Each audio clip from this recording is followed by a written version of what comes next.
BRS 25వ ఆవిర్భావ దినోత్సవ పండుగను ఘనంగా జరుపుకుందామని మాజీ మంత్రి ఎమ్మెల్యే మల్లారెడ్డి పిలుపునిచ్చారు. మేడ్చల్ జిల్లా బోడుప్పల్లో చలో వరంగల్ బీఆర్ఎస్ రజతోత్సవ పోస్టర్ను ఆయన ఆవిష్కరించారు. బోడుప్పల్ కార్పొరేషన్ బీఆర్ఎస్ అధ్యక్షుడు మంద సంజీవరెడ్డితో పాటు పలువురు ఆవిష్కరణలో పాల్గొన్నారు. ఆటోలతో పాటు పలు వాహనాలకు రజతోత్సవ పోస్టర్లను అతికించారు. కాంగ్రెస్ పాలనతో బేజారవుతున్న జనం మళ్ళీ కేసీఆర్ సీఎం కావాలని కోరుకుంటున్నారని మల్లారెడ్డి చెప్పారు. మా ప్రెసిడెంట్ సంజీవరెడ్డి గారు, మా సెక్రటరీ కృష్ణ గారు అందరి ఆధ్వర్యంలో సీనియర్ మా కార్పొరేటర్లు, మాజీ కార్పొరేటర్లు, మా ఎంపీటీసీలు, జడ్పీటీసీలు, సీనియర్ నాయకుల మధ్యలో పెద్ద ఎత్తున ఇవాళ మనం పోస్టర్ ఓపెన్ చేసుకున్నాం.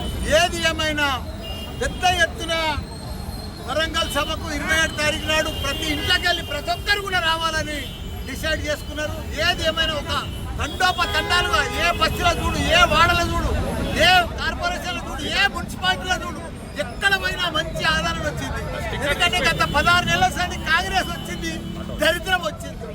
కాంగ్రెస్ వచ్చింది, నీళ్లు బంద్ అయినాయి. కాంగ్రెస్ వచ్చింది, పంటలకు నీళ్లు లేవు. కాంగ్రెస్ వచ్చింది, కరువు వచ్చింది. కాంగ్రెస్ వచ్చింది, కరెంటు పోయింది. ప్రతిదీ కూడా దరిద్రం. రియల్ ఎస్టేట్ మొత్తం కుప్పకూలిపోయింది. ప్రజలకు మొత్తం అర్థమైపోయింది.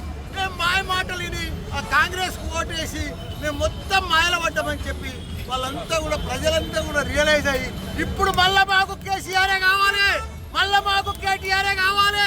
అభివృద్ధి అంటే కేసీఆర్, పంటలు, నీళ్లు, కరెంటు అంటే కేసీఆర్.